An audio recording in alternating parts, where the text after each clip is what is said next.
কি আশ্চর্য! আপনি কে? আপনি এখানে কি করছেন? মা, আমি একটু দরকারে আসছি। আপনি আমাকে মা বলছেন কেন? আর আপনি কে সেটাই তো আমি বুঝতে পারছি না। আপনাকে তো বললাম একটা প্রয়োজনে এখানে আসছি। কি দরকার সেটা আপনি আমাকে বলেন। সাহায্য চান? এখানে কোনো সাহায্য করা হয় না। আপনি এবার আসুন। আমি তো সাহায্য চাই না, আমি ফারাবির সাথে দেখা করতে আসছি। ফারাবির সাথে দেখা করতে আসছেন? কোন ফারাবি? ফারাবি স্যারের সাথে দেখা করতে আসছেন? হ্যাঁ, ওর সাথে দেখা করতে আসছি। কি আশ্চর্য! আপনি স্যারের নাম ধরে ডাকছেন কেন? নাম ধরে ডাকবো না, তাহলে কি বলে ডাকবো? ওনাকে স্যার বলে ডাকবেন। আপনি জানেন উনি একজন সম্মানীয় ব্যক্তি, এই কোম্পানির এমডি। আমি জানি সে খুব সম্মানীয় মানুষ, কিন্তু আমার যা দেখা করা খুব দরকার। এখন একটু ভিতরে যায় না? মন চাইলে তো স্যারের সাথে দেখা করা যাবে না, অ্যাপয়েন্টমেন্ট লাগবে। অ্যাপয়েন্টমেন্ট লাগবে? তুই কিভাবে নিব? আমাকে একটু নিয়ে দেন, আসলে এখন একটু দেখা করা দরকার। আমার কাছে ফোন নাই তো, তাই সরাসরি চলে আসছি। যদি একটু ব্যবস্থা করে দিতেন। যখন তখন স্যারের সাথে দেখা করা যাবে না, আমি স্যারকে বলে রাখবো।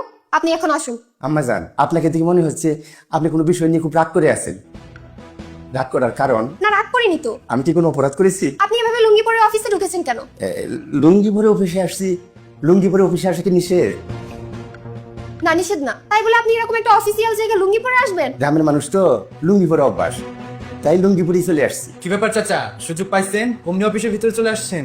আসছেন তো আসছেন, তাও আবার দেখি লুঙ্গি পরে আসছেন। বললাম তো বাবা, লুঙ্গি পরে অভ্যাস, এই জন্যই লুঙ্গি পরে চলে আসছি। তোমরা যে আমার লুঙ্গি পরে দেখে এতটা মাইন্ড করবা, সেটা জানলে আমি লুঙ্গি পরে আসতাম না। বাপরে, চাচা দেখি আবার ইংলিশে বলে, ইংলিশে বলেন আবার ভিক্ষাও করেন। বাবা, আমি যে ভিক্ষা করতে আসছি এইটা তোমাকে কে বললো? বলতে হবে না চাচা, আপনাকে দেখেই বোঝা যাচ্ছে আপনি এখানে সাহায্য চাওয়ার জন্য আসছেন। মারে, আমি তো এখানে সাহায্য চাইতে আসি নাই। আমাকে মা বলবেন না, দেখে তো সুস্থ স্বাভাবিক মনে হচ্ছে। সাহায্য চান, লজ্জা করে না? শোনেন চাচা, এরকম কাহিনী করে লাভ নেই। আপনার মতো 10-12 জন প্রতিদিন স্যারের সাথে দেখা করতে আসে, আর কেন দেখা করতে আসে সেটা আমরা সবাই জানি। ওই যে স্যারের কাছ থেকে টাকা পয়সা চেয়ে চেয়ে নেয়। আমাদের স্যার আবার উদার মনের মানুষ, যে সাহায্য চাইতে আসে তাকে সাহায্য করে দেয়। স্যারের কাছে কিছু কিছু সময় সুস্থ স্বাভাবিক মানুষ আসছে সাহায্য চাওয়ার জন্য। স্যার বুঝে এগুলা টাউট বাটপার, তারপরও স্যার সাহায্য করে। এর জন্য আপনাদের সাহস হয়ে গেছে চাচা, ঘুরে ঘুরে প্রতিদিনই আসেন। এই জন্য এখানে প্রতিদিন সাহায্য চাওয়ার জন্য মানুষের লাইন লেগে থাকে। চাচা, এখনো হাত পা আছে, কর্ম করে খান। এভাবে চেয়ে চেয়ে আর কতদিন? এই যে এত কষ্ট করে অফিসে চেয়ারের সাথে সারা মাস লেগে থাকি, মাস শেষে সামান্য কিছু বেতন পাই। আর এইদিকে আপনাদের দেখেন, ঘুরেন ফিরেন খান আর ঘুরে ঘুরে টাকা তোলেন। কত সুখের জীবন আপনাদের। এই যে হাত ভালো, পা ভালো, নাক ভালো, তার ভিক্ষা করার কি কোনো দরকার আছে? ঠিক আছে, যাই হোক, কাউসার সাহেব, এরকম মানুষদেরকে এখানে ঢুকতে দিবেন না। জি ম্যাডাম, আপনি কোনো চিন্তা করবেন না, আপনি যান, আমি ওকে দেখছি। এই যে চাচা, ভালোই ভালোই বলছি, বের হন। বাবা, আমি একটু দেখা করেই চলে যাব। কি ব্যাপার চাচা, কথা কানে যায় না? বাবা, আমি বললাম তো আমি এক্ষুনি চলে যাব, এই 2টা মিনিট। যান, বের হন। একটু জরুরি কথা ছিল বাবা। না না, কিচ্ছু বলার দরকার নেই, যান তো, আপনি বের হন। বাবা রে, তুমি আমার সাথে এমন করতেছো কেন? চাচা বের হন, তা না হলে কিন্তু গায়ে হাত উঠে যাবে। কি ব্যাপার, যান যান, বের হয়ে যান। না বাবা, অনেক দূরে থেকে আসছি, দেখা না করে যেতে পারবো না। ম্যাডাম, একটু পর দেখবেন 1000 টাকার নোট 5টা হাতে নিয়ে দাঁত কেলাতে কেলাতে এদিক দিয়ে বের হয়ে যাচ্ছে।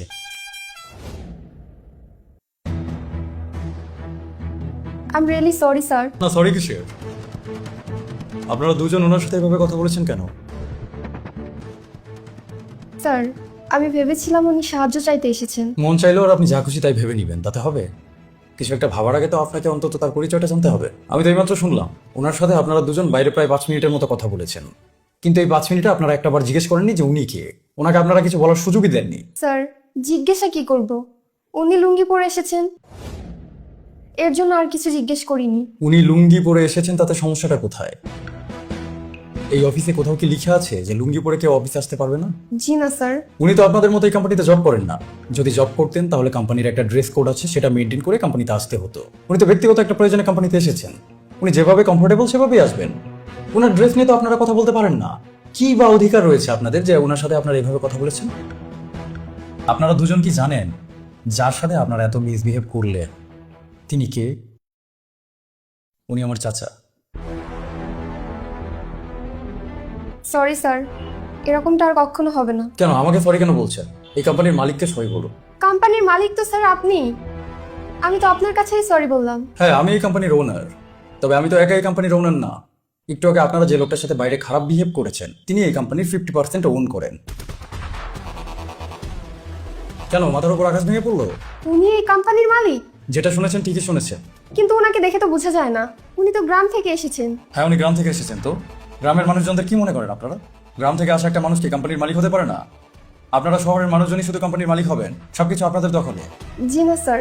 যে জমিতে এই কোম্পানিটা দাঁড়িয়ে আছে, সেই জমিতে আমার বাবা এবং আমার চাচার সমান সমান মালিকানা রয়েছে। সুতরাং এই কোম্পানিতে আমার বাবার যতটা অধিকার রয়েছে ততটা অধিকার রয়েছে আমার চাচার। তিনি গ্রামের মানুষ, সহজ সরল জীবনযাপন করে অভ্যস্ত। শহরের জীবন না তাকে আকৃষ্ট করে না। এই সমস্ত ভোগ বিলাসিতা, টাকা পয়সা, কোনো কিছুর প্রতি তার কোনোদিন মোহ ছিল না। যদি থাকতো তাহলে আমার বাবার সাথে সেও কাঁধে কাঁধ মিলিয়ে এই কোম্পানিটাকে চালাতো। যেহেতু এই কোম্পানিতে তার হক রয়েছে, তার হকের টাকা প্রত্যেক মাসে তার ব্যাংক অ্যাকাউন্টে চলে যায়। সে সেটা ছুঁয়েও দেখেন না। জীবনে বিয়ে করেননি, সন্তানাদি নেই, সহজ সরল জীবনযাপন করতে তিনি পছন্দ করেন। সেই মানুষটা একটা প্রয়োজনে আমার সাথে দেখা করতে এসেছেন, আর আপনারা তাকে বাইরে থেকে বের করে দিচ্ছেন। আপনাদের কি শাস্তি হওয়া উচিত বলুন তো? আমার মনে হয় আমার চাচা চান যে আপনাদেরকে এই কোম্পানি থেকে ফায়ার করে দেওয়া হোক। না না স্যার, ফায়ার করে দিবেন কেন? আমরা তো বুঝতে পারিনি। কি বুঝতে পারেননি আপনারা? স্যার, বুঝতে পারিনি যে উনি এই কোম্পানির মালিক। এজন্যই তো ওনার সাথে আপনারা খারাপ ব্যবহার করেছেন। যদি বুঝতে পারতেন যে উনি এই কোম্পানির ওনার, তখন তো প্রচুর আদর আপ্যায়ন করতেন শুধু নিজেদের প্রমোশনের জন্য। আপনারা না প্রচন্ড সুবিধাবাদী লোক, বুঝলেন? জি স্যার, বুঝতে পেরেছি। কিন্তু উনি যদি এই কোম্পানির মালিক নাও হতেন, তবুও আমার সাথে দেখা করতে আসা একটা মানুষকে এতটা খারাপ বিহেভ ডিজার্ভ করেন? আপনারা কি চাইলেই পারেন একটা মানুষের সাথে এতটা খারাপ বিহেভ করতে? এই অধিকার আপনাদের কে দিয়েছে? একজন মানুষ বিপদে পড়ে আমাদের কোম্পানিতে এসেছেন। আপনারা এই কোম্পানিতে জব করেন, আপনাদের দায়িত্ব এই কোম্পানিকে সার্ভিস দেওয়া। অর্থাৎ এই কোম্পানিতে যত মানুষ আসবে যাবে সবাইকে সার্ভিস দেওয়ার দায়িত্ব আপনাদের। আপনারা কি একটা মানুষের সাথে এইভাবে খারাপ বিহেভ করতে পারেন? একটা অসহায় মানুষও যদি আমাদের কাছে আসে, আমরা যতটুকু পারবো তার জন্য কাজ করার চেষ্টা করব। এভাবেই তো আমরা এগিয়ে চলেছি, না হলে আমাদের হারিয়ে যেতে বেশি সময় লাগবে না। দেখুন, আমার কোনো ইচ্ছে নেই আপনাদেরকে ছাঁটাই করে দেওয়ার।